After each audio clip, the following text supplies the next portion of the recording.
So the All Blacks have just announced their side that will be taking on the Springboks this weekend for the final Rugby World Cup warm-up game for these two sides. Head to France. Now the Springboks, they went with a very strong four-pack. Little bit of a reshuffle in the backline compared to what we saw the week prior. Whereas the All Blacks, this is their first game since the Bledisloe Cup. They've gone with quite a strong side. We will start with the front row. Number 1, Ethan de Groot. Number 2, Dane Coles. Number 3, Tyrell Lomax. So the props we did predict correctly, not the hooker. We weren't really expecting to see Dane Coles here. It seems to be that maybe they are saving Cody Taylor for that first game up against France. Of course, Dane Coles, he always brings that aggression. Him versus Malcolm Marx. It's going to be a very intense one-on-one. But looking through at the locks, number 4, they've gone Sam Whitelock. Number 5, Scott Barrett. So surprisingly, they've kept Scott Barrett at number 5. Normally when these two play in the lock-in duo, they would go with Whitelock as 5, Barrett as 4. But with the form that Scott Barrett's been in, perhaps this is a sign that he is locked in that 5 jersey and all of the other locks are fighting for that number 4. At number 6, they have gone with Luke Jacobson. That is due to the injury of Shannon Frizzell. Number 7, the captain, Sam Cane. And then number 8, it is Artie Savia. Looking through at the back line, number 9, huge amount of experience for the All Blacks here. The Springboks have gone with Faf de Klerk.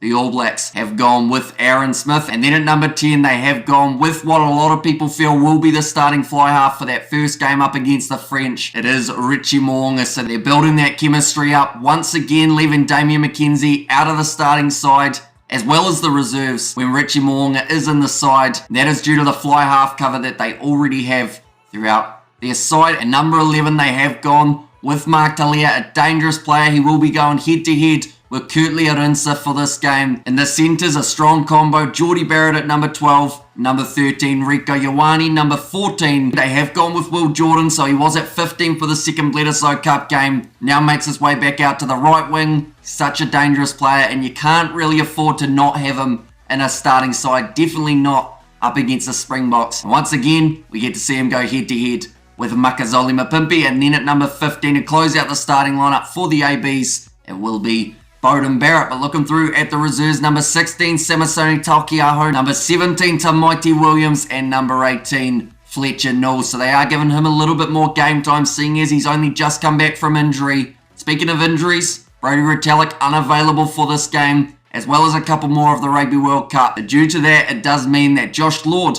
takes on the number 19 jersey. But this is where it gets interesting.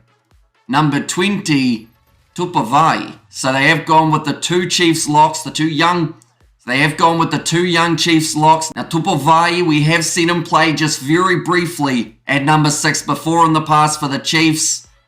But then they've got Dalton Papali'i as number 21 for the first time in an extremely long time, at least from what I can think of. The All Blacks have gone with the 6-2 split. They've decided to match the box with the amount of forwards that they have got off the bench. It is something that no one was predicting for this game, but it could be a tactic that works very well due to having that extra forward in the later stages of the game. There is a reason the Springboks use it.